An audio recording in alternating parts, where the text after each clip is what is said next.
Good morning, everyone. Our formal program doesn't start until 10:30, but we have a special treat for you before it begins, and that is some music from the Lake City Rhythm and News Band. And they aren't really a journey through time. They are very, very modern, but they did want to tell us that you're going to hear from them the Battle Hymn of the Republic, and that was written as a poem in 1863 by Julia Ward Howe. You've heard of Julia Ward Howe. In 1864, it became a song, and some of us believe that it really could be our national anthem, and that is the Battle Hymn of the Republic. Please welcome the Lake City Rhythm and News Band.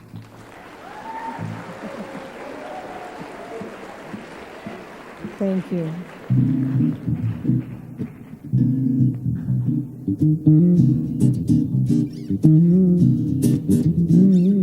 Come on, people, gather round you here. Time is the essence, listen to me clear. They've been lying to us, hand in the face. People are tired with a rage and disgrace. Yeah, truth is the way. Love's here to stay. Yeah, truth is the way. Love's here to stay.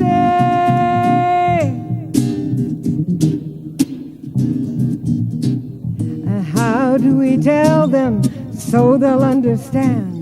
Is there a compromise still living in this land? Oh, yeah. People are a power, but they've fallen asleep.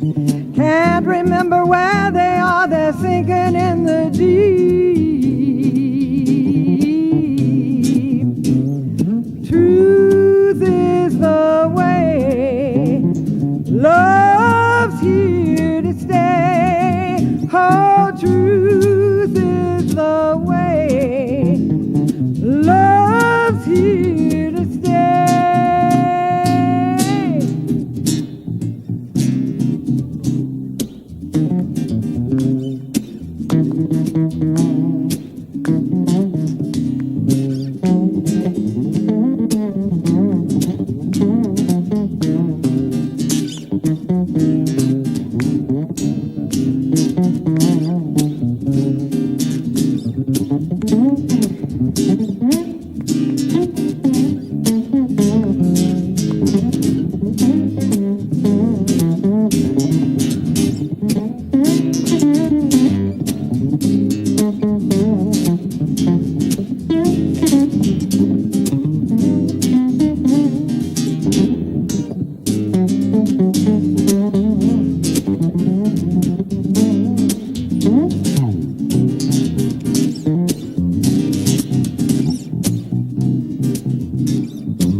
Children forgotten, race against race. Genocide, a simulation hard to face. Yeah. Unification, prayer and supplication, values reunited, rebirth for the nation. Truth is the way. Love's here to stay. Oh, truth is the way. Love's here to stay. Truth, truth is the way. Love,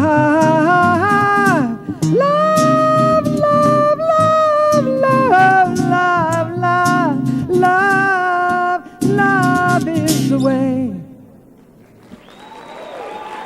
Thank you. Thank you very much. Thank you. Thank you.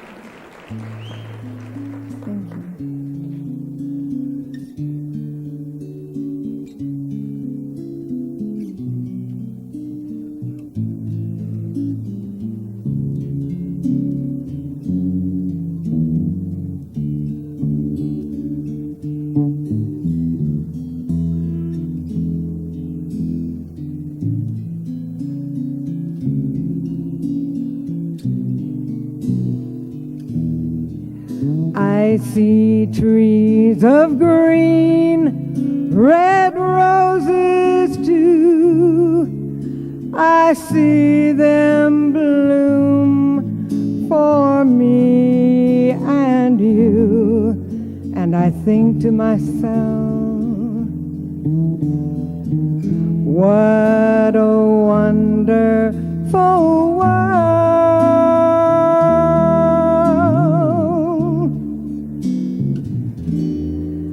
I see skies of blue, and clouds of white, the bright blessed day, and the dark sacred night. And I think to myself, what a wonderful world.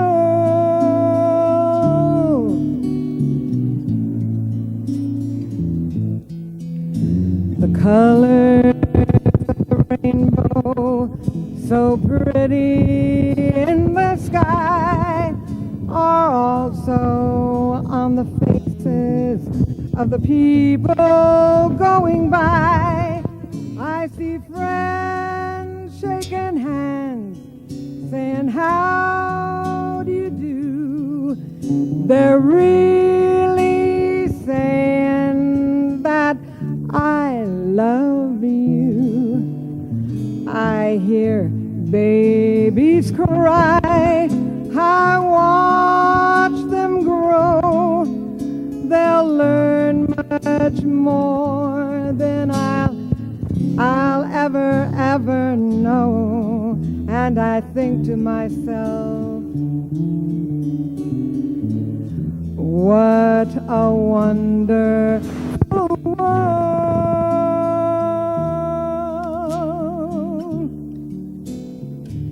Yes, I think to myself, what a wonderful world.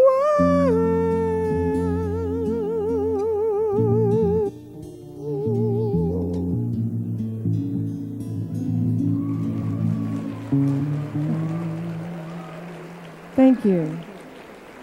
Thank you. It is a wonderful world. It is a wonderful world. On this next song that was introduced to you, the Battle Hymn of the Republic, I'd like a little bit of help on the chorus. And the chorus is just glory, glory, hallelujah. His truth is marching on. And at the end, our God is marching on. So if you'll join me, I would... Oh, he said, don't forget to clap. Okay, guys.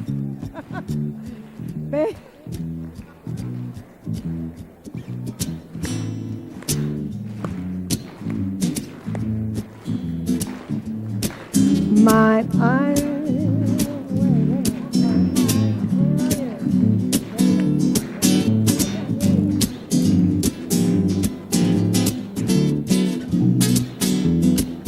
Mine eyes have seen the glory of the coming of the Lord. He is trampling out the vintage where the grapes of wrath are stored. He has loosed the faithful lightning of his terrible swift sword. His truth is marching on. Everybody! Glory, glory, hallelujah. Glory, glory, hallelujah. Glory, glory, hallelujah. His truth is marching on. He has sounded forth the trumpet that shall never sound retreat. He is sifting out the hearts of men before his judgment seat. Be swift, my soul, to answer him. Be jubilant, my feet. Our God is marching on. Everybody, yeah. Glory, glory, hallelujah.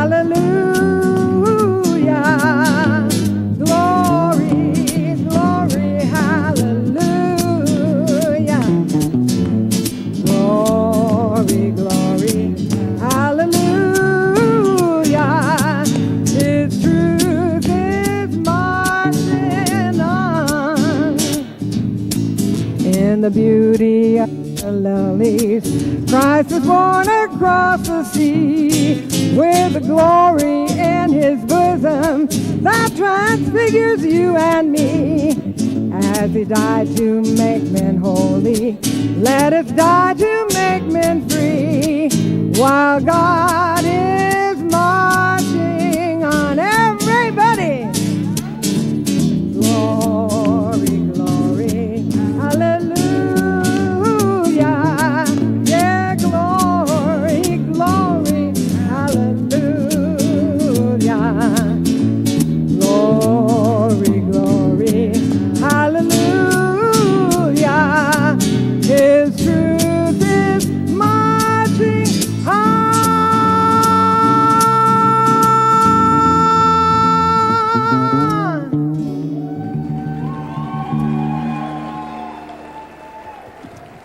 Thank you. God bless you all. Thanks. Let's give another hand to this wonderful group of singers, Lake City Rhythm and News. That's Padma and Thomas Rutley, and on the guitar, Bob Simmons. Well, good morning again, everybody. It's absolutely wonderful to see this full house. This is really, really grand. Welcome to all of you to Day 4 of Journey Through Time. A special welcome to all of you who came in the yellow buses. It's very exciting to have you all here. Today we're going to travel through the world of democracy on our wonderful backdrop that we've had all week. You see here on the bottom, the world of democracy. Emancipation of the disenfranchised. Well, emancipation of the disenfranchised is a wonderful phrase, beautiful words, but I think an easier interpretation is really that we're going to take a trip through the struggle for freedom and equality for all. My name is Mary Lou Reed. I will be your host for today in this 29th annual NIC Popcorn Forum and Convocation Series Symposium. We have 3 very special guests who have come from beyond the grave to be with us today, visiting us from the past, and I think that they will be very excited to see this full house. The program format for today will be we have just 90 minutes, an hour and a half, for these 3 special guests. Each of them will talk for about 20 minutes, and we want to leave enough time for the questions that you may have. So please be thinking as you listen to them what you'd like to ask them. What would you like to ask them that would bring you back towards their day and perhaps them to ours? Then we have a response panel at 1 o'clock in the Student Union, the beautifully renovated Student Union. And I hope that many of you will be able to stay for lunch, have lunch in the Student Union, and then come upstairs to the Lake City room. And at that response panel, we have an exciting group of historical figures. And some of them were agitators, and some were reformers. Some were just busybodies and movers and shakers. And then our special guests, Thomas Jefferson and Abe Lincoln and Eleanor Roosevelt will be there too to share the insights. And then tomorrow, Friday, our 5th day of the symposium, Dr. Clay Jenkinson will be here at 10 o'clock to give a keynote address, and he will be appearing as himself, Dr. Clay Jenkinson. So let me begin now with our first famous guest. This is a guest who really needs no introduction. He was the author of the Declaration of Independence. He was an architect, an inventor, a diplomat, a statesman, and he was president for 8 years. And we're very fortunate because he has visited North Idaho College several times. So he has come back to see us. You must remember that he was president during the time that Lewis and Clark explored the Northwest. As a matter of fact, they explored it at his request, and they crossed what was the future state of Idaho. Wonderful to have Thomas Jefferson back again at NIC. Please welcome President Thomas Jefferson.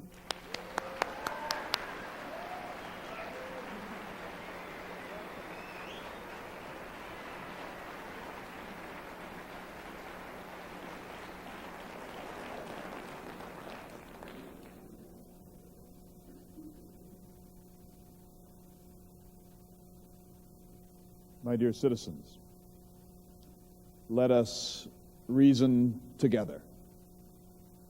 Let me begin by thanking you for inviting me into the American West. Although I purchased Louisiana Territory from Bonaparte in the year 1803, thus doubling the size of our republic with a single stroke of my pen, and though I was, in some regards, the foremost architect of our westward expansion as a nation, the fact is that I never traveled farther than 50 miles west of my birthplace in Virginia.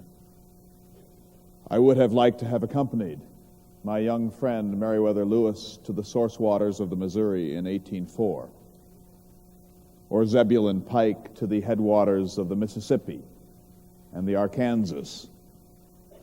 But I spent my entire adulthood huddled on the eastern seaboard, consumed by the disagreeable burden of politics. Let me say that I speak before you today with great trepidation for several reasons. First of all, I'm a very poor public speaker. I had a slight speech impediment and a high-pitched and weak voice, and I said in a private letter that I could not, in public, raise my voice above the level of a whisper. I gave as few speeches in the course of my lifetime as possible, and all of them were failures. My first inaugural, for example, on the 4th of March, 1801, I had prepared my inaugural address with great care. I considered my election in 1800 as the Second American Revolution, the overthrow of the reign of terror of the Federalist Party and the return to the principles of 1776. I was staying in a boarding house in our new federal capital on the Potomac in Washington, a boarding house called Conrad's. And that morning, I refused a military escort. I refused a carriage and liveried servants. I wore no ceremonial clothing, just the clothing of a plain farmer gentleman. And I strolled from Conrad's to the unfinished Capitol building, and there I took the oath of office as the third president of the United States from my Virginia cousin John Marshall, a man who detested me, and then took out of my pocket a plain sheet of paper on which I had written out my vision of a simple, lightly governed, lightly taxed, decentralized, highly educated, highly skeptical farmer's paradise. But I was so poor a public speaker and so shy, and so certain that I was unequal to the challenge of being the president of a great republic, that I mumbled my way through my prepared text, and no one in that crowded Senate chamber heard my vision of America except Justice Marshall. And he did not like what he heard. And thereafter, I dispensed with speechifying altogether. I sent my annual addresses up to Congress by courier. I broke with the habit of my two predecessors, George Washington and John Adams, both friends of mine, who had gone in person each year before Congress with their annual statement. The Constitution requires an annual State of the Union message, but nothing requires the President to go like some European dictator up to the Congress to open its sessions of Parliament. And so each year I simply wrote out a plain report in plain English and sent it by courier to Congress and assumed that Congress would consult that report at its leisure. That habit, which I established in 1801 of written but not personal State of the Union messages, survived into your own century as a second American tradition. In view of some of your more interesting recent State of the Union messages, I invite you to return to my modest habit.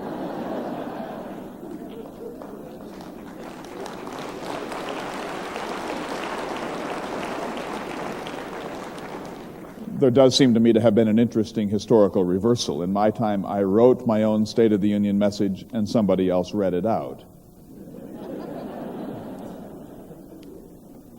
I also feel trepidation for a much more important reason, and that is that I believe more firmly in this principle than in any other, that the earth belongs to the living and not to the dead. The dead have no rights. We must not govern ourselves in the present by referring to the dead hand of the past. I said to Mr. Madison in a letter from Paris that if he agreed as a natural law principle that the earth belongs in usufruct to the living, then there can be no perpetual law, there can be no perpetual debt, and indeed there can be no perpetual constitution. I said, accordingly, we ought on principle to tear up the Constitution of the United States once every 19 years. Well, you can see then that I feel great trepidation as an antediluvian from the past, presuming to speak to you in a century that I did not live to see. But let me speak briefly about the Declaration of Independence. I was 33 years old. I was the youngest member of the Virginia delegation to the Continental Congress in Philadelphia. In the spring of 1776, I was placed on a committee of 5 to draft a declaration to Britain and to the world that we would no longer accept colonial subservience. That committee soon was reduced to 3, and it consisted of Dr. Franklin, the greatest American, John Adams, and myself. Now, Dr. Franklin was an elderly man and unwell, and he decided that he wanted no part in drafting the Declaration of Independence. He said he would never again agree to write anything subject to committee review. That left John Adams and me, and one day as I was working in my boarding house in Philadelphia, Adams came to visit me and said, "Mr. Jefferson, you must write this Declaration of Independence."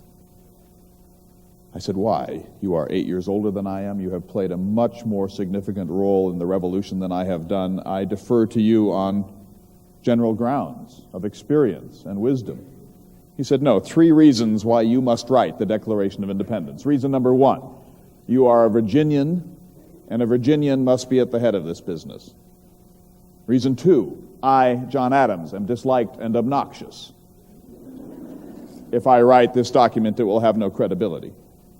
And reason 3, you write 10 times better than I do." Well, eventually I agreed to undertake the task.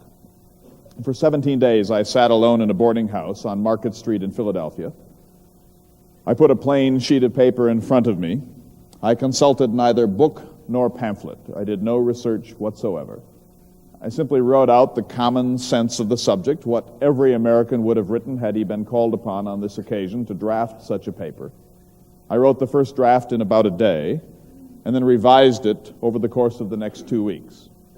John Adams, once he saw it, agreed to champion it in all of its ideas, all of its sentences, even all of its points of punctuation. Dr. Franklin made one extraordinary suggestion. I had written, "We hold these truths to be sacred and undeniable." Franklin said, "No, we hold these truths to be self-evident. A term from mathematics will show that every rational being will agree with these propositions." Then we presented our committee draft to the Congress of the United States, and between the 2nd and the 4th of July, 1776, Congress debated every concept, every piece of rhetoric, every phrase. And by the time that deliberation was complete, my draft had been reduced by 1/4. I never forgave that. I believe Congress mangled my draft. Not only did they change some verbal niceties, but more important, they made 2 changes which offended me. First, in the center of my indictment against the despot George III was a long paragraph accusing him of waging war against human nature itself by perpetuating the slave trade. Now, from time to time, the American colonies had attempted either to restrain or to eliminate the slave trade altogether.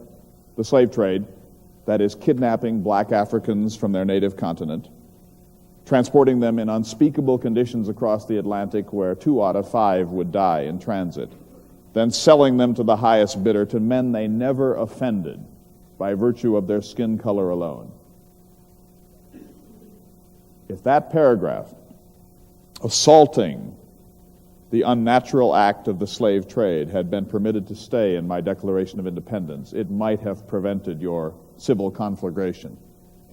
But it was omitted at the insistence of the Carolinas and Georgia, and indeed several New England slave trading states squirmed a bit under that censure. We needed unanimity on this great equation. We needed unanimity on this great occasion. And so we permitted the Carolinas and Georgia to have their way. And furthermore, in the last sentence in the peroration, I had said, "For the support of this declaration, we mutually pledge to each other our lives, our fortunes, and our sacred honor." Congress was feeling pious, and so Congress adjusted that sentence to read, "For the support of this declaration, with a firm reliance on the protections of divine providence, we mutually pledge to each other our lives, our fortunes, and our sacred honor." Now, it's my reading of history that God does not intervene in farmers' insurgency movements. It demeans the idea of the Creator to believe that he would interfere in human affairs, the petty quarrels between this nation and that. I'm a deist. I believe that the world is so beautiful, so orderly, so perfect in its Newtonian mechanics that it necessitates the idea of a designer. Where there is design, there must be a designer. Where there is creation, there must be a creator. But the God that I revere, not worship, is a kind of celestial Newtonian mechanic who has built a clock-like universe and wound it up. And now this being stands serenely by and watches it slowly unwinding through the course of history, never interfering in your life or in mine, but perhaps from time to time fine-tuning the mechanism of the clock. I do not honestly believe that this being implanted his seed in the womb of a virgin, or he could suspend the laws of Newtonian mechanics at will, or that his son rose bodily to heaven on the third day. If we disagree as rational friends. But a public document by a revolutionary nation seeking freedom must not create an established religion of any sort. As President of the United States, when I received a letter of congratulation for my religious tolerance from the Baptists of Danbury, Connecticut, I responded on the first day of January 1802 by saying, "My reading of the First Amendment of the Constitution of the United States is that it erects a wall of separation between church and state. In this country, you are free to be Jew or Gentile, Baptist, Quaker, Zoroastrian, atheist, agnostic, what you will, without civil reward and without civil penalty." Late in life, I wrote my own epitaph, and I said I wanted to be remembered for just three things: the Declaration of Independence, 1776, the Virginia Statute for Religious Liberty, 1786, and the University of Virginia at Charlottesville, which was the darling project of my retirement.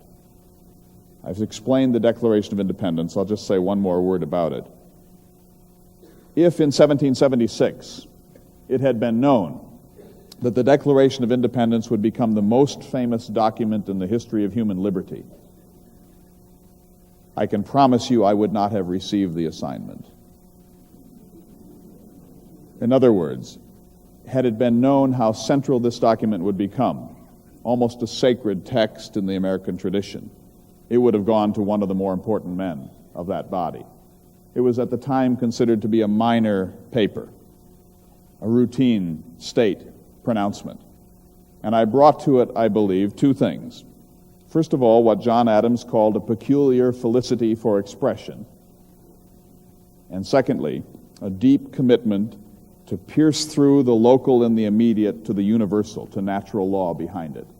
And that's why I said on that occasion, we hold these truths to be self-evident, that all men are created equal, that they are endowed by their Creator with certain unalienable rights, that among these are life, liberty, and the pursuit of happiness, that to secure these rights, governments are instituted among men deriving their just powers from the consent of the governed, and that whenever any form of government becomes destructive of these ends, it is the right of the people to alter or to abolish it, and to institute new government, laying its foundation on such principles and organizing its powers in such form as to them shall seem most likely to affect their safety and happiness.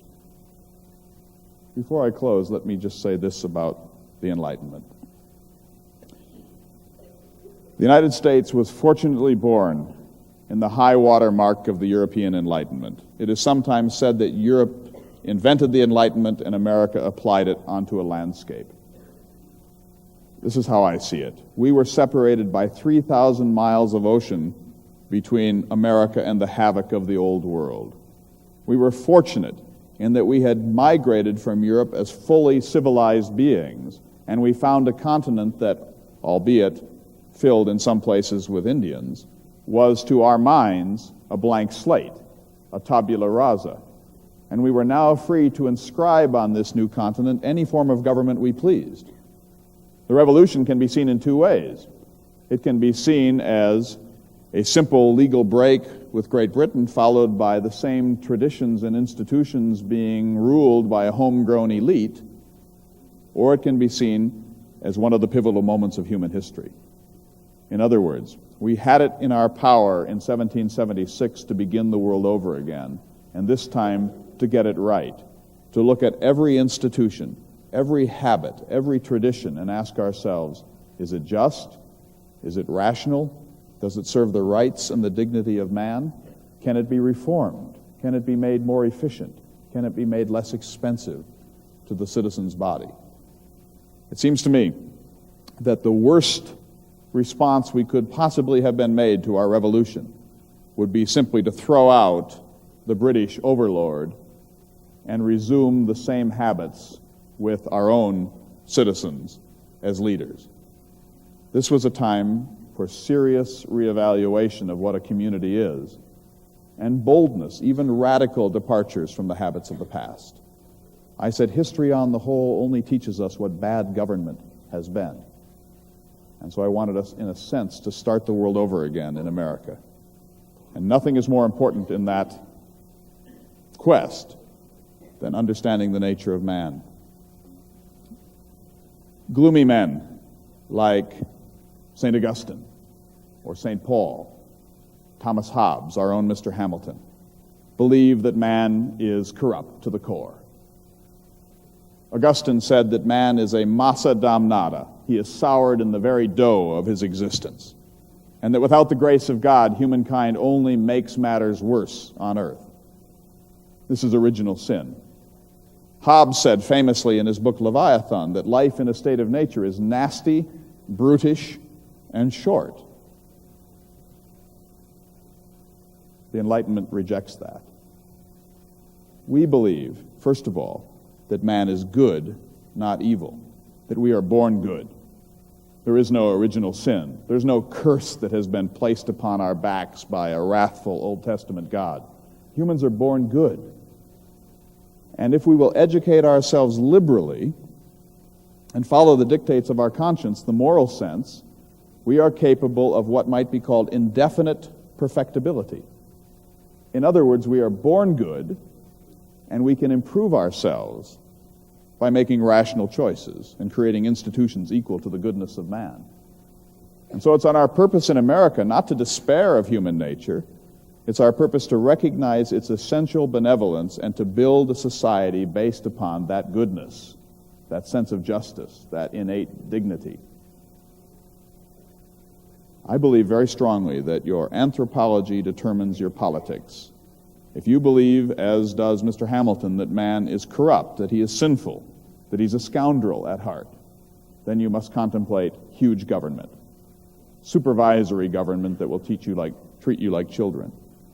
But if you agree with the principles of the Enlightenment that man is good, then we can pare down our government until it reaches the minimal size that can hold our social fabric together. I said to Mr. Madison in a letter from Paris, given the choice between too much government, that is every government of history, or too little government, say amongst the Indians of the West, I would not hesitate to prefer anarchy. The sheep are better off governing themselves than bringing in wolves to do it on their behalf. Now, we are not anarchists. We are European in our traditions and habits, so we must have some government. But the great desideratum in America is to pare that government down and to keep it local and to make sure that it does not take from the mouth of labor the bread it has earned. Minimalist, libertarian government that empowers our citizens to govern and restrain themselves. I believe very strongly that the little flame that we lit on the 4th of July, 1776, is destined to engulf the world and to consume all of the tyrannies and despotisms and irrationalities of institutions in every country, some sooner, some later. The last letter that I wrote, of the 22,000 that I wrote in the course of my lifetime, was an attempt to reflect back on my principles and my achievement. I was 83 years old.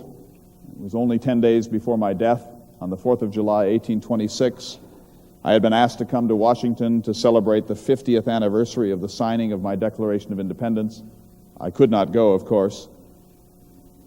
And I wrote to the organizer of that Jubilee celebration a testament of my own faith.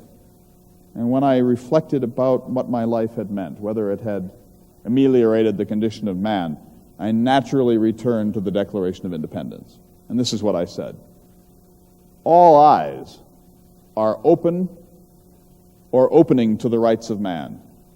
The gradual spread of the light of science has already laid open to every view the palpable truth that the mass of men were not born with saddles on their backs, nor a favored few, booted and spurred, ready to ride them legitimately by the grace of God. Let that be the ground of hope for others. My advice to you at the end of the 20th century, at the end of the second millennium, is that you make your revolutions as peaceful as possible and as bloody as necessary. Thank you.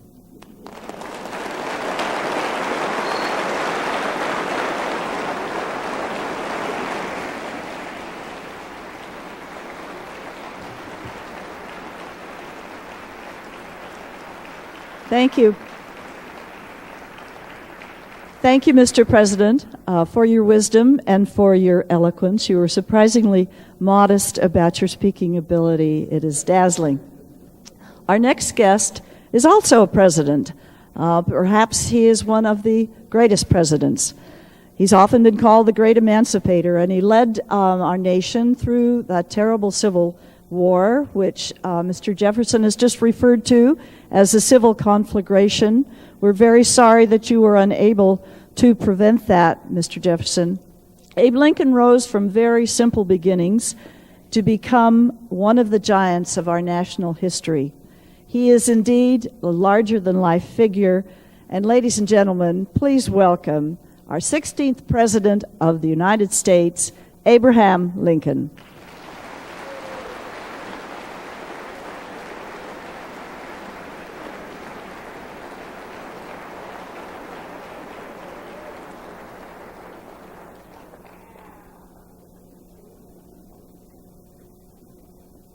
My goodness, look at all those voters.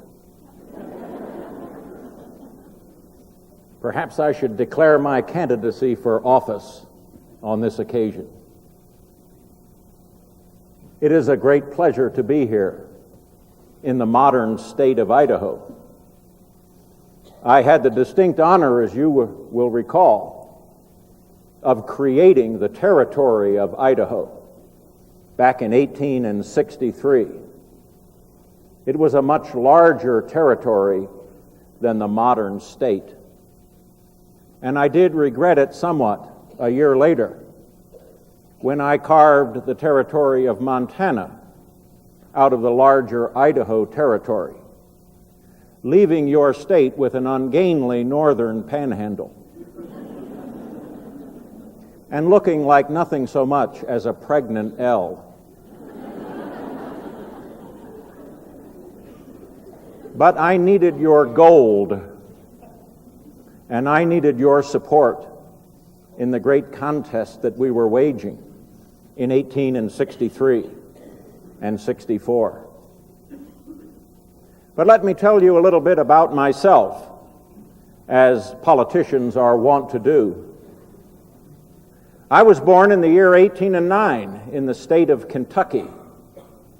I was born just a few miles and a few months away from Jefferson Davis, whose family soon moved south to Mississippi. My family soon moved north to Indiana. I've often wondered what would have happened if my family had moved south to Mississippi and Jefferson Davis's family had moved north to Indiana.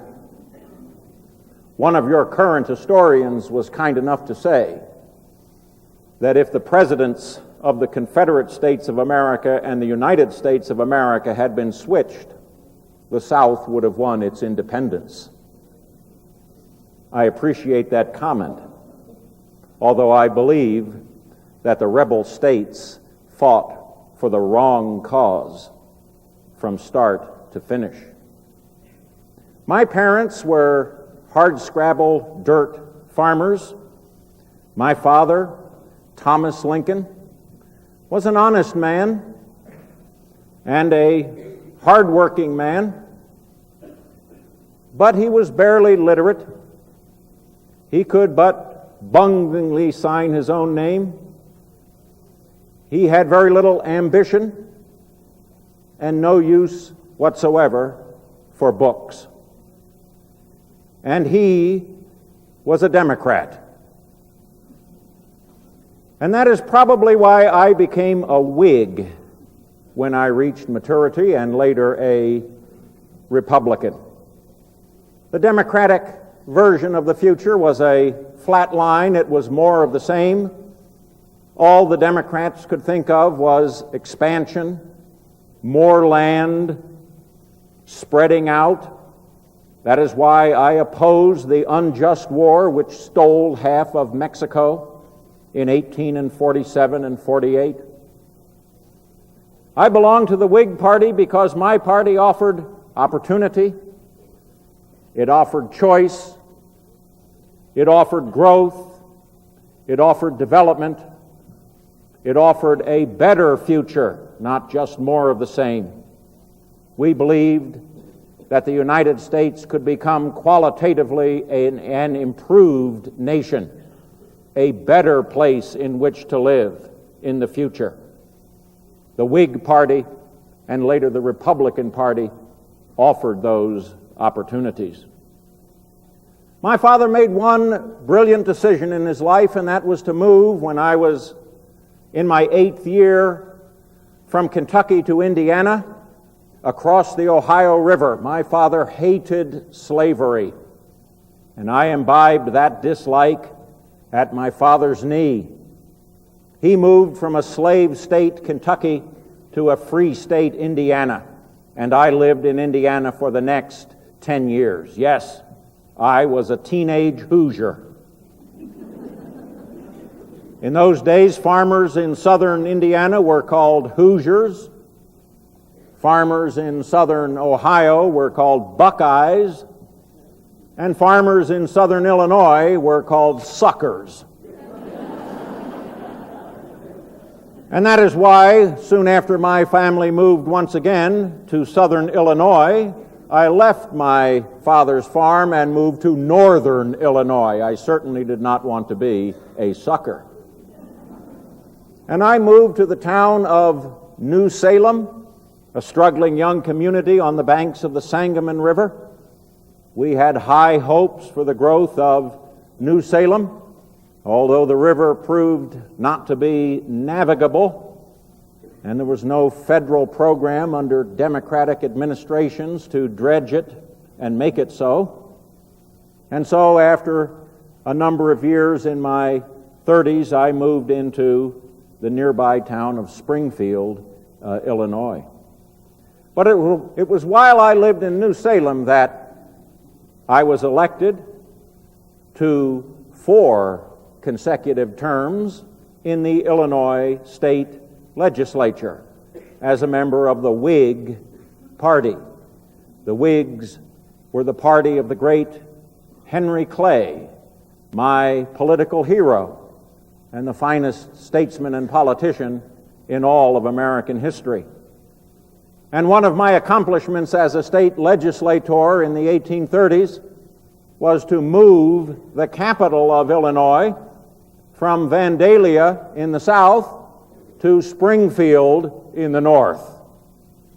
Now, the fact that I had intentions of moving into Springfield had nothing to do with my decision. We thought the capital should be placed where the majority of the people lived. And it was while I lived in Springfield that I became a lawyer. In my day, of course, one did not have to attend college or law school to become a practicing attorney. One merely read a few books, learned where the courthouse was, and hung out a shingle. Now, the Bible, you know, says that the devil is the father of liars. My folks back in Illinois thought the Bible had it wrong. The devil, they said, was the father of lawyers. And that is why I am most proud that I am the only lawyer in American history to have earned the sobriquet Honest Abe. Yes, I was a practicing attorney in Springfield, Illinois for 20 years before I became president. I had a caseload of over 5,000 cases. We kept quite busy. Most of those were simple pleas, but I once represented a railroad, the Illinois Central Railroad. In a pivotal case, the railroad had built a bridge across the Illinois River, and a steamboat ran into it. The steamboat sued, of course, for obstruction of navigation, but we believed that if railroads could not build bridges across the rivers of America, the country would never grow and develop. So I represented the Illinois Central Railroad, and we won our case. Thank you very much. I submitted a bill for my services for $2,000. The railroad returned it and said they didn't like that figure. Would I recalculate? I refigured the sum and submitted a bill for $5,000. And when they refused to pay, I sued them and won. A friend of mine was a lawyer and also a fisherman. He used to carry a small scale with him to weigh the fish he caught.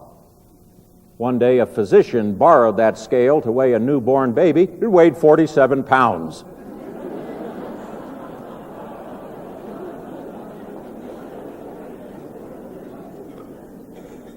And I was always interested in politics as a member of the Whig Party, and in 1846 I was elected to the United States House of Representatives. I served one term in the U.S. Congress, where I am proud to this day of my opposition to the unjust Mexican War. Of course, that opposition cost me my seat in the House of Representatives. It cost my party that seat. The Mexican War was wildly popular, although we Whigs foresaw great dangers emanating from the acquisition of territory that might be used for the expansion of slavery. Then, as now, serving in Congress was a penurious experience, and so after I was retired to private life, I worked assiduously at my law practice and had indeed given up on a political career, especially in the Whig Party. We were a minority party in the state of Illinois, until my old adversary from Illinois, Stephen A. Douglas, sponsored what must remain the worst piece of legislation ever passed by any American Congress, the Kansas-Nebraska Act of 1854, which opened up the northern part of the Louisiana Territory, the territory acquired by my illustrious predecessor, for the possible extension of slavery. This territory had been closed to the expansion of slavery by my hero Henry Clay back in the Missouri Compromise of 1820.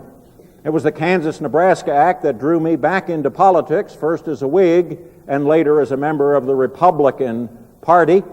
And in 1858, I challenged Stephen A. Douglas for his seat in the United States Senate. And I challenged him to a series of debates over the length and the breadth of the state of Illinois. And although Douglas was successful in securing re-election to the United States Senate, I believe that I put his defense of the expansion of slavery into a proper light. And 2 years later, when he tried it out on a national scale, he was unsuccessful. As you know, I was elected president, the 16th president of the United States in 1860 on the Republican ticket. I was elected with the lowest percentage of the popular vote of any president in American history, 39% of the popular vote. Of course, I wasn't even on the ballot in the states at the South, and I am pleased to say that in the states at the West and in the North, where I did appear, I won a resounding 55% of the popular vote. But in reaction to my election, the state of South Carolina claimed to secede or withdraw from the Union. You know what they said about South Carolina? It is too small for a republic and too large for an insane asylum. I believe it maintains that reputation to this day. Those southern states, and 7 of them, followed the example of South Carolina even before I was inaugurated as president, although I had pledged during my campaign not to interfere with the domestic institutions of the states at the South. And during my campaign, I did not leave my hometown of Springfield, Illinois, and I did not deliver a single public address. I commend that behavior to current candidates for the presidency. Those southern states were clearly sore losers. I won the election fair and square. They didn't like the results, so they took their ball and went home. And when South Carolina opened fire on federal property, taxpayer property in the Charleston Harbor, I called for 75,000 short-term troops to put down the rebellion. And there followed the long and brutal American Civil War. The Civil War, as you know, answered the 2 great questions that the revolutionary generation had left unaddressed. Whether this nation, a more perfect union according to the preamble of the Constitution, would continue to endure, or whether it would become a series of squabbling, independent principalities. And secondly, whether this nation, committed to the proposition that all men are created equal, would continue to be the world's largest slaveholding republic. And I must say, with all due respect, that my illustrious predecessor, here on my left, had not forthrightly addressed those issues. And in his Kentucky Resolution of 1798, he had undermined the foundations of the Union, and in his refusal to become an ardent opponent of slavery in his public life, he had given that institution a new lease on life.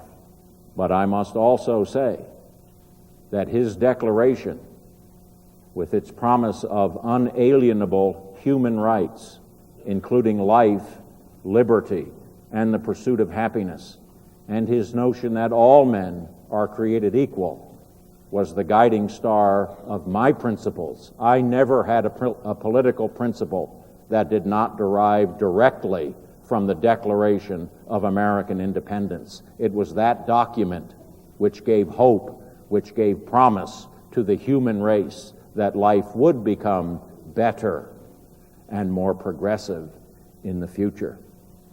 The Civil War, as you know, began simply as a war for the Union, a war to restore the nation. And I believe it is highly ironic that the longer the war continued, the more radical, the more revolutionary it became. And to double irony upon irony, It was my first commanding general, George B. McClellan, a Democrat who refused to prosecute the war with all due ferocity and who threw away 2 chances for early victory in the Peninsular Campaign of 1862 and at the pivotal Battle of Antietam in the fall of 1862.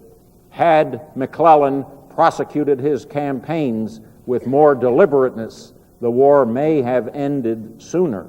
But if it had ended sooner, the Union would have been restored as it was.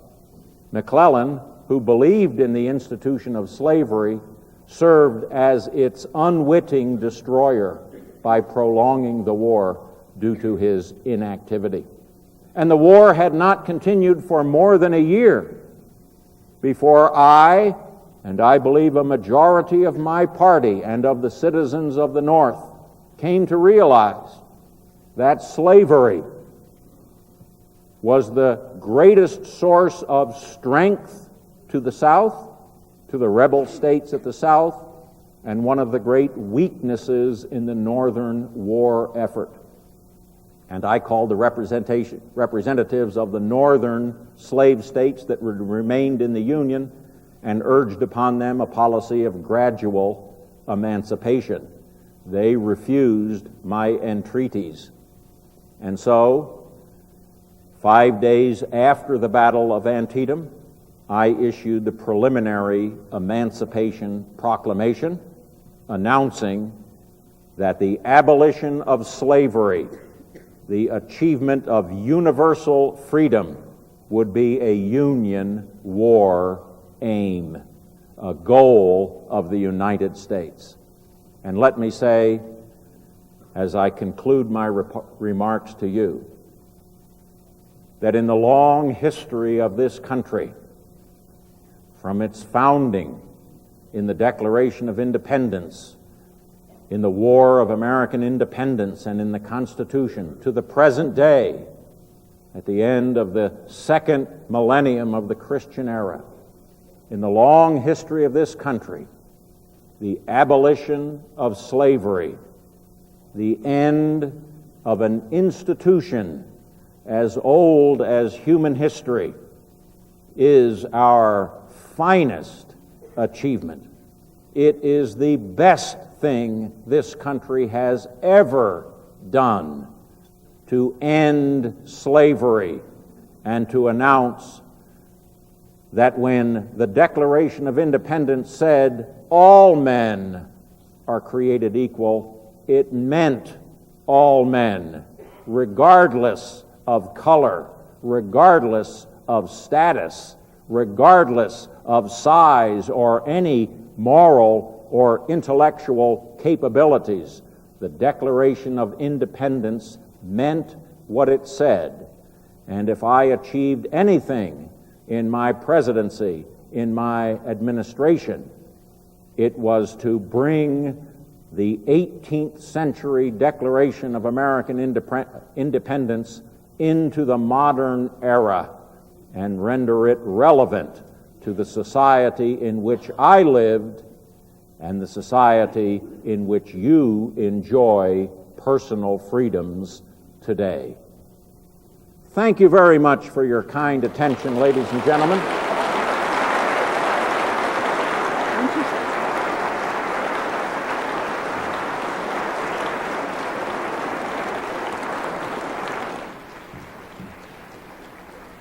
Thank you so much, Mr. Lincoln, for your contributions, for your words.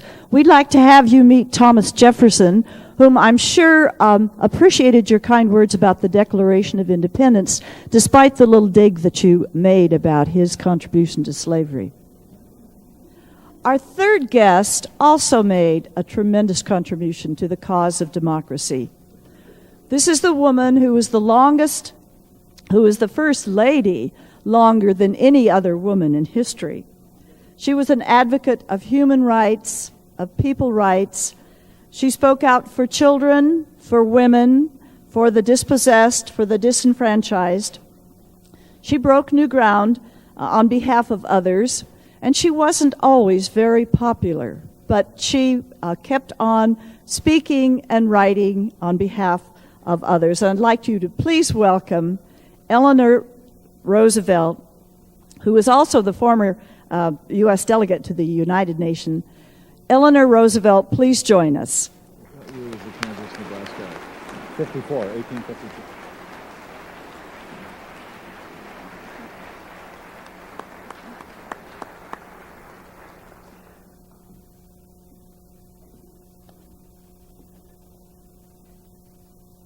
On April 12th of 1945, it fell to me to inform Harry Truman that my husband, Franklin Delano Roosevelt, was dead. Mr. Truman asked if there was anything he could do for me. I replied, "Is there anything we can do for you? For you are the one in trouble now." A few days later, I moved out of the White House. And as I rode the old cage-like elevator for the last time, it was with a feeling of melancholy, for I knew I was saying goodbye to an unforgettable era. I also knew that I'd given very little thought to the fact that from this day forward, I would be on my own. I knew that my life would be in for a series of changes. But if you had been married for 40 years, and if your husband had been president of the United States for 12 years, you would have made many personal readjustments, some superficial, some fundamental. Franklin and I had come through the years with a warm affection, a deep understanding, and agreement on essential values. We had really come to depend upon each other. And because, as many of you know, after 1921, when my husband was stricken with polio, he could not walk. And so because of this, I was required to do a great many things that most wives would expect their husbands to do. Our way of living centered on his needs. And because he was so busy, particularly after he became active in political affairs, I was required to meet the needs of our children as well. I have often thought that perhaps my husband, perhaps Franklin, would have been happier with a wife who was completely uncritical. But that was something I was never able to be.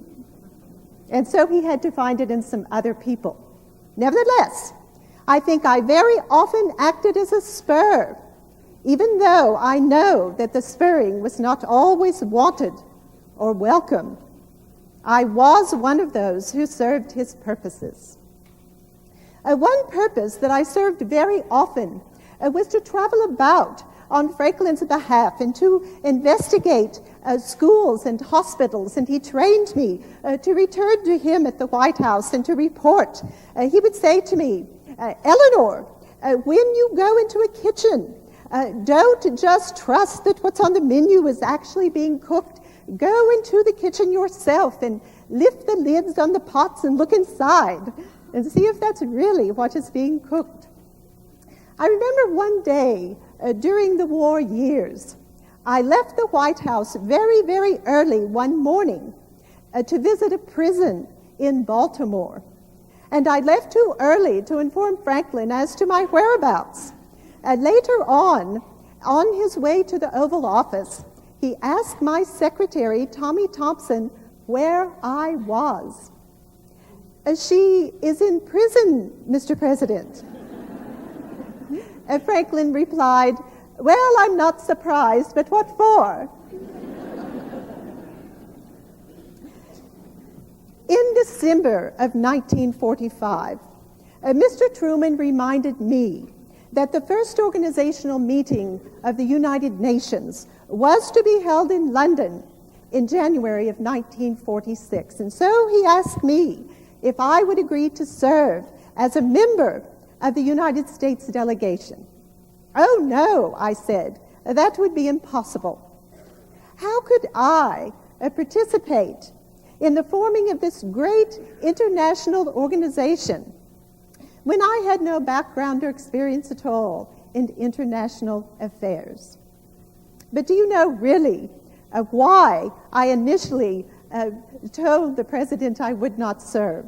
The reason was very simple. I was afraid. You see, I think fear is the greatest stumbling block which any of us has to overcome. It is the great crippler. Looking back on my own childhood, I now see that it was one long battle against fear. You see, I was a very timid child. I was afraid of the dark. I was afraid of mice. I was afraid of practically everything. I also understood, as only a very young girl can, that I did not have the looks of my aunts or my beautiful mother. I was an ugly duckling. Because of this, and I think also because I lost my own parents when I was very, very young. My mother died when I was only 8 years old, and my father when I was 10. Because of these factors, I learned as a very young child to face my fears and do a great many things that I don't believe I would otherwise have done in order to win the attention and the affection that I craved.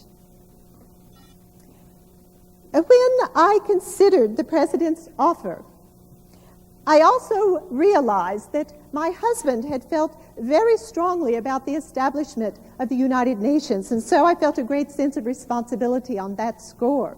And I myself believed that the UN was our only hope for a peaceful world.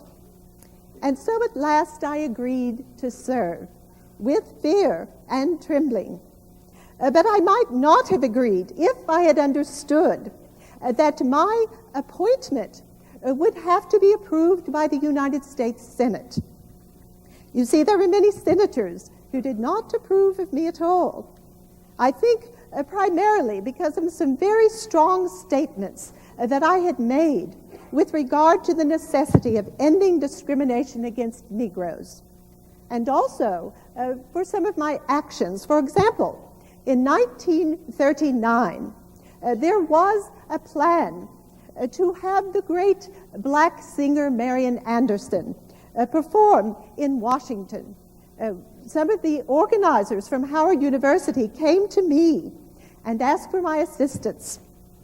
We knew that the best place in Washington, the greatest hall, which would hold all of the people who would come to see her, was Constitution Hall.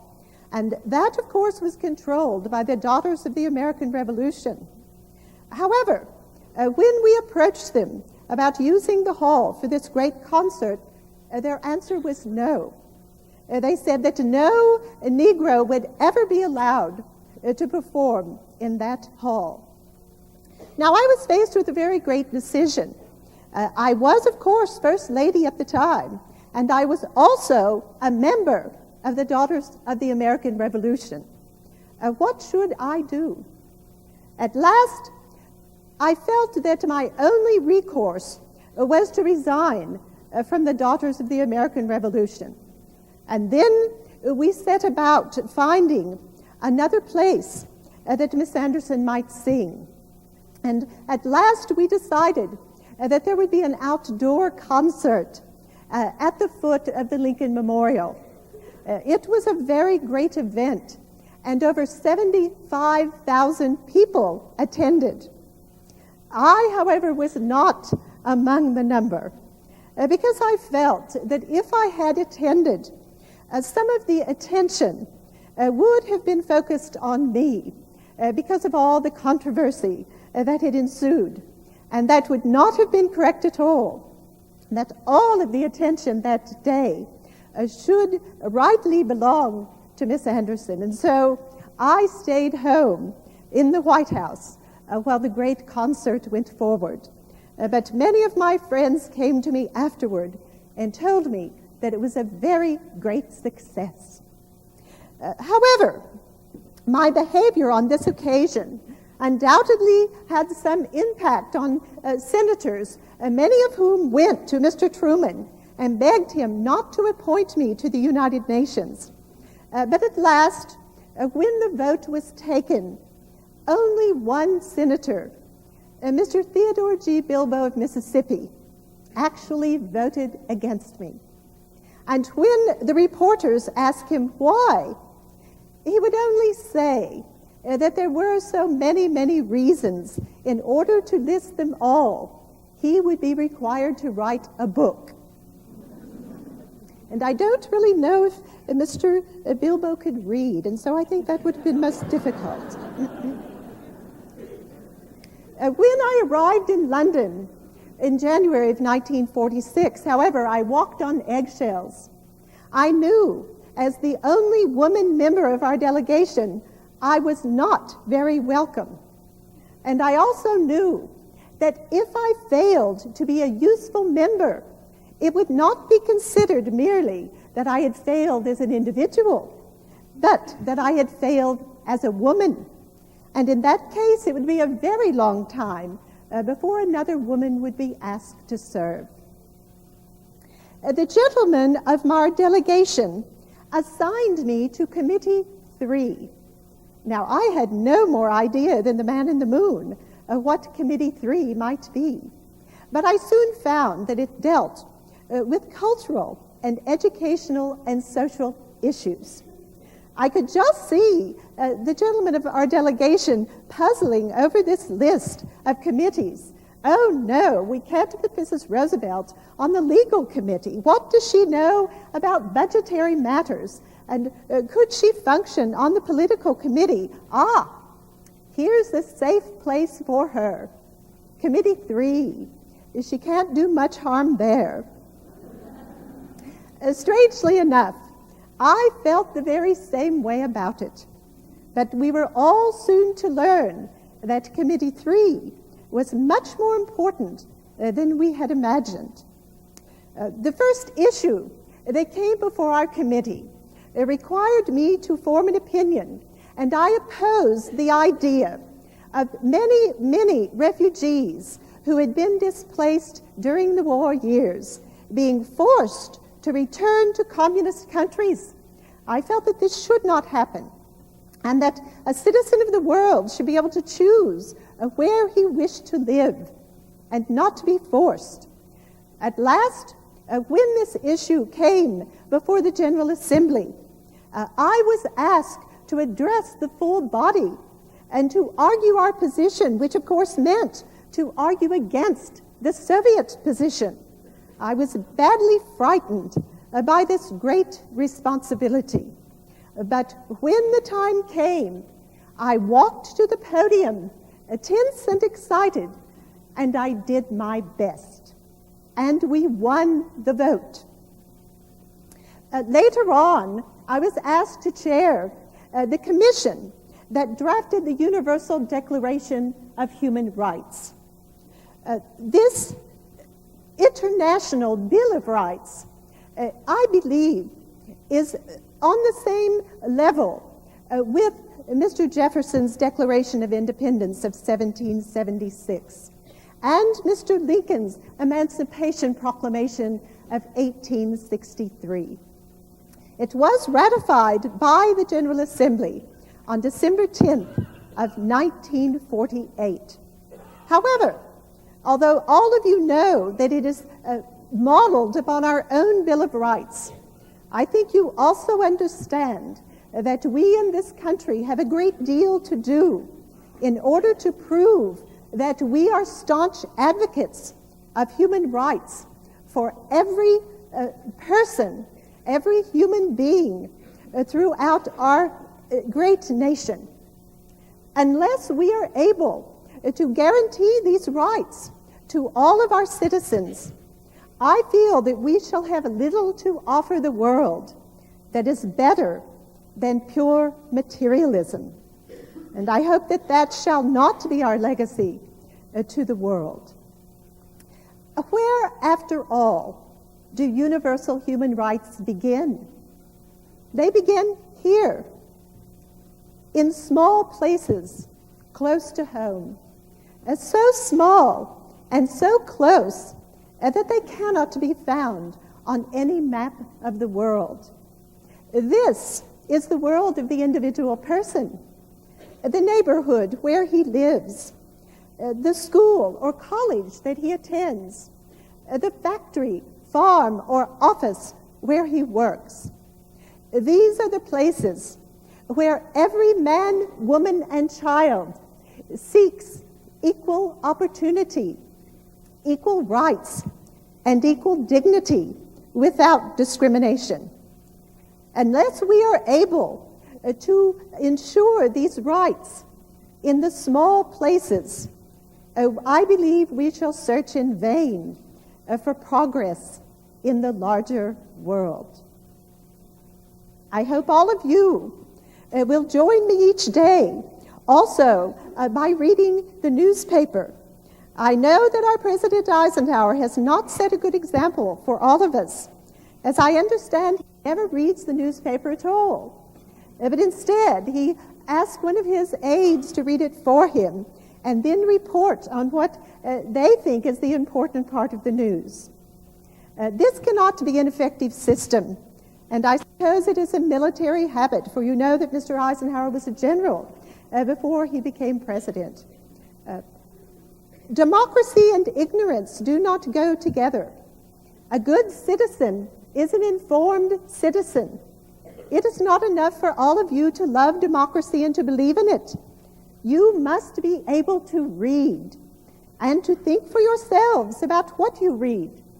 And furthermore, I think all of the young people here today must take very seriously the idea that you must learn to make up your own mind about things. For one thing is for sure, if you do not learn to make up your mind, someone will do it for you. And I don't think any of you really want that. And now we do want to leave some time for you to ask questions, so I will end my remarks by giving all of you a little bit of advice about how to live a successful life. Do what it is that you really want to do, and do it with all your heart. Don't worry that people are watching you or criticizing you. Chances are they aren't paying any attention to you at all.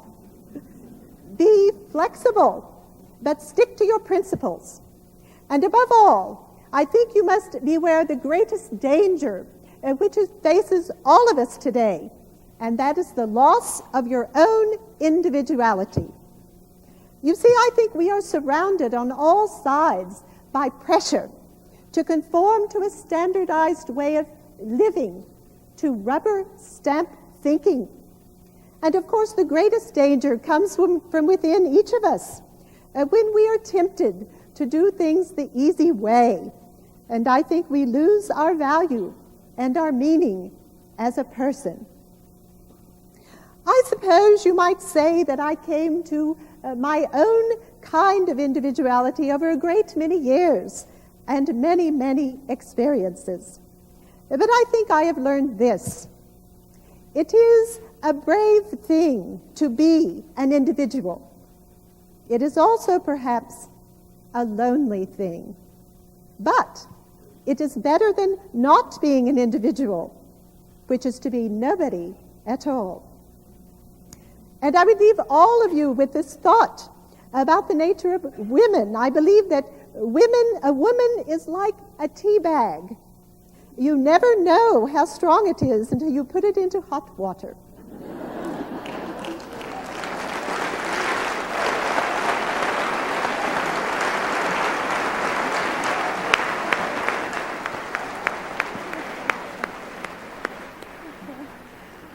Thank you, Mrs. Roosevelt. Sovereign. In other words, Indians of the West have territorial rights. They must be respected, and we must negotiate with them in good faith if we wish to purchase or to occupy their lands. I am against forced removals of all sort. My Indian policy can be simply stated. I believe that in the short term, It's in the interest of the Indians of the near West, West Virginia, Ohio, Indiana, Kentucky, Tennessee, and so on, voluntarily to sell their lands to the United States government, not to states, not to speculators, not to individuals, but to the government of the United States for just compensation, and then voluntarily to remove themselves beyond harm's way, taking with them as they leave the best of European civilization, the plow, metallurgy, the alphabet, and so on. They will thus accelerate their cultural pace in the West.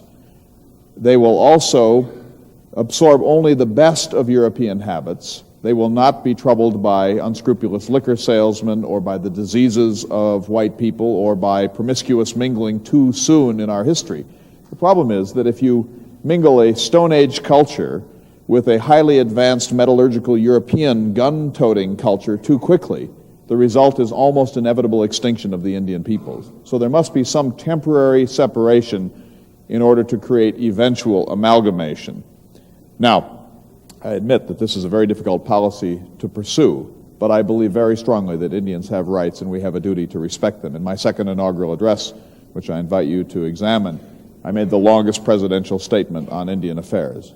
And in summary, I said, these people deserve our commiseration. After all, they only wanted to be left undisturbed. If we build our own republic on the blood and bones of the aboriginal inhabitants of this continent, we will have failed utterly to live according to our most loudly vaunted national principles. Next question. Jefferson, I have for years loved your words, Declaration of Independence, but I see a contradiction, sir, between your words and your actions, because were you not a slave owner until the day you died? The question is, am I a contemptible hypocrite for owning slaves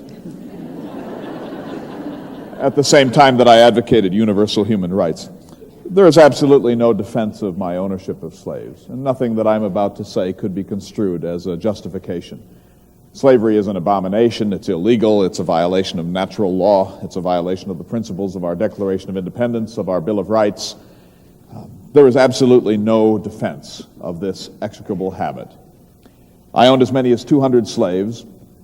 I bought and sold slaves in the course of my lifetime, including furtively, quietly, while serving as the president.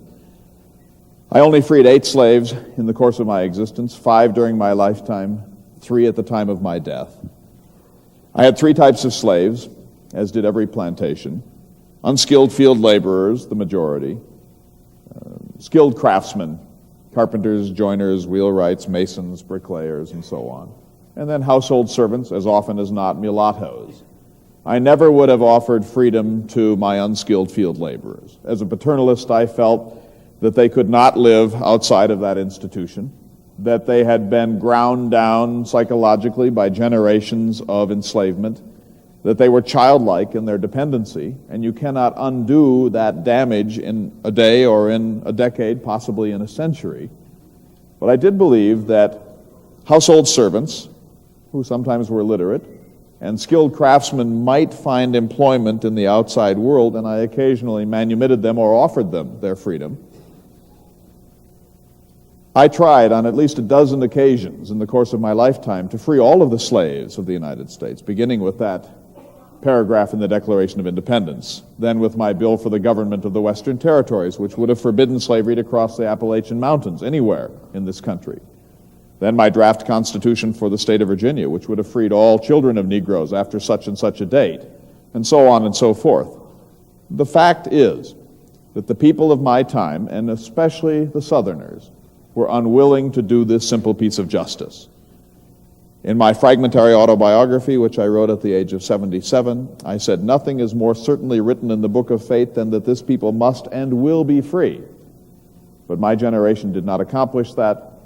We pay a very heavy price in the annals of history for this contradiction, this hypocrisy, and no part of me could desire in any way to justify my own ownership of slaves. But when you are born into this institution, it's like having the wolf by the ears. You can neither hang on nor safely let go. And I said in my only book, Notes on the State of Virginia, indeed, I tremble for my country when I reflect that God is just and his justice cannot sleep forever. If there is any justice in the Almighty, he could not side with white slaveholders in the event of a slave insurrection. All of the justice would be on the other side. It's wonderful to see you waving hands. It's hard to find a democratic way to respond. Someone from the section up there, right? Yes, you. Why don't you? You'll have to yell very loud.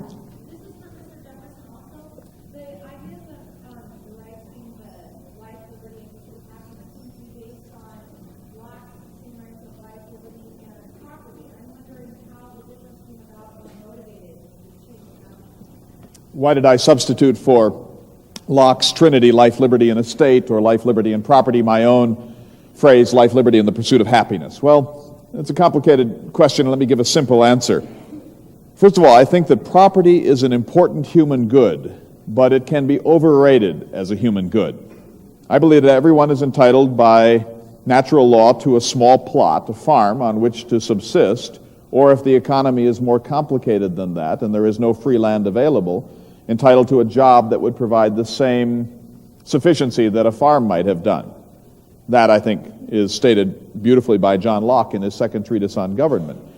But there are distinctions to be made between primary property, that is subsistence property, and secondary property, accumulations that might occur if I am lucky or powerful or corrupt. And it seems to me that one's secondary property rights are a socially derived privilege, and they must subordinate themselves to the equal distribution of primary property rights for all. In other words, if there is a substantial minority that cannot feed itself, that cannot clothe itself, that cannot find work in spite of its willingness to do so, then there must be some mechanism in every just society to redistribute property downward from time to time so that no one is denied his natural right to subsistence property by the accident of his birth. So I wanted to avoid an overemphasis on property in this charter. I also was frightened that if I mentioned property, it might be used by Southern slaveholders as a justification for that odious practice. But most important, I believe that this country is a nation of aspiration. We're not just another nation state like Britain or France or Switzerland or Prussia. We are a nation of dreams, and the dream of America is finally to enable average human beings to govern themselves with a minimum of external coercion and to define their own lives, to pursue happiness according to their own predilections.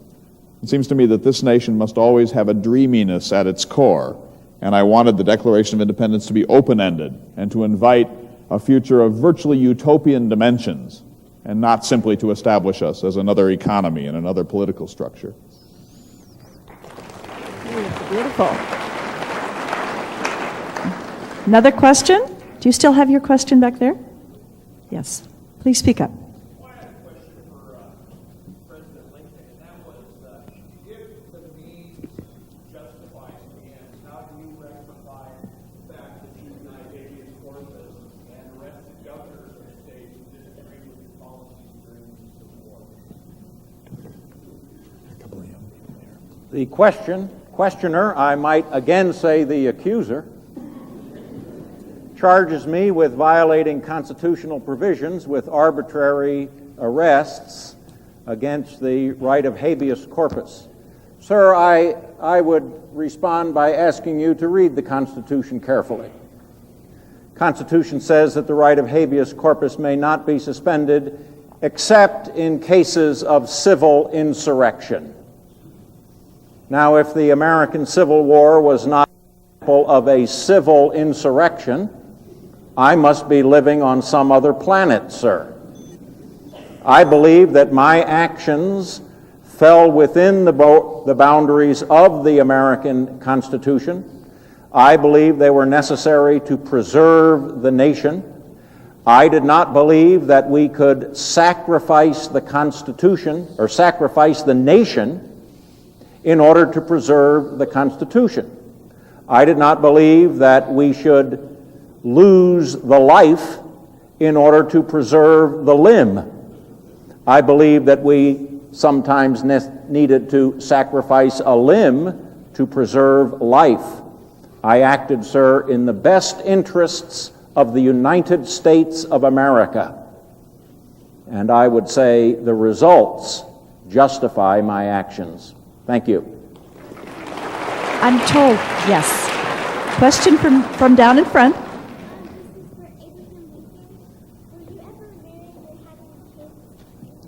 Pardon? Was I ever married and had any kids? Small goats? I am loath to discuss my private life. It's my business and usually none of yours, but given the youth of the questioner, and she's the first one who hasn't accused me of some, I might say that I was married in 1842. My wife's name was Mary. We remained together until my untimely demise, and we had 4 children, 4 boys together, one of whom, unfortunately, died very young when we were in Springfield and is buried there, and another of whom succumbed to an illness while I was president. Thank you. We have time for just one last question.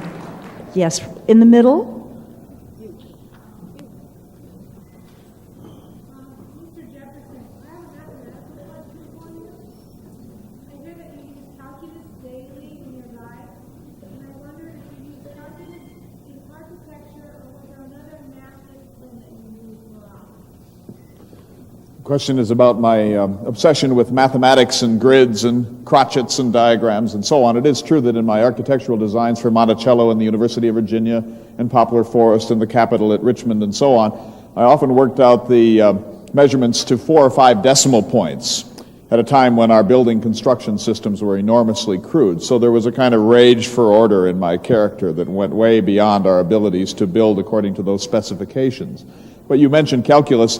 In my time, we called it fluxions, as you know, and the most interesting application of fluxions that I was able to come upon was while I was in Europe. I was serving as the American minister to the court of Louis XVI, and I was wandering towards The Hague in northern Europe to meet with John Adams about commercial issues, and I saw a peasant farmer plowing with a highly inefficient plow, and I thought to myself, this is a perfect example of what the Enlightenment can do, because there is a theoretically perfect design for a plowshare. I don't know how many of you are farmers, but as you know, a plow first lifts the earth and then turns it. And if you get the angle of those 2 operations correctly, you can produce a theoretically perfect plowshare. Fluxions had been simultaneously developed by Isaac Newton and Leibniz, and I was aware of this science. I knew the calculus, so I sat down in the furrow with this farmer, and I took out a tablet and worked out from calculus alone the mold board of least resistance. Now think of it. For 10,000 years, the plow had been the magic wand of civilization. And in all of that time, a perfect plow had never been designed. It was still working by trial and error. Suddenly, thanks to Enlightenment science, we were able to produce a perfect plowshare. Theoretically, we can produce a perfect economy, a perfect political structure, perfect agriculture, and so on. So Newton's breakthroughs, the law of gravitation, the law of fluxions, can be applied almost universally to ameliorate the condition of man. When I got back to this country, I had that plow built in prototype out of wood. It indeed reduced the labor of plowing by about 35%. And may I say, without meaning to call any attention to myself, since it was Newton who did this, not I, that all subsequent improvements in the plow have been improvements of materials, but not of design.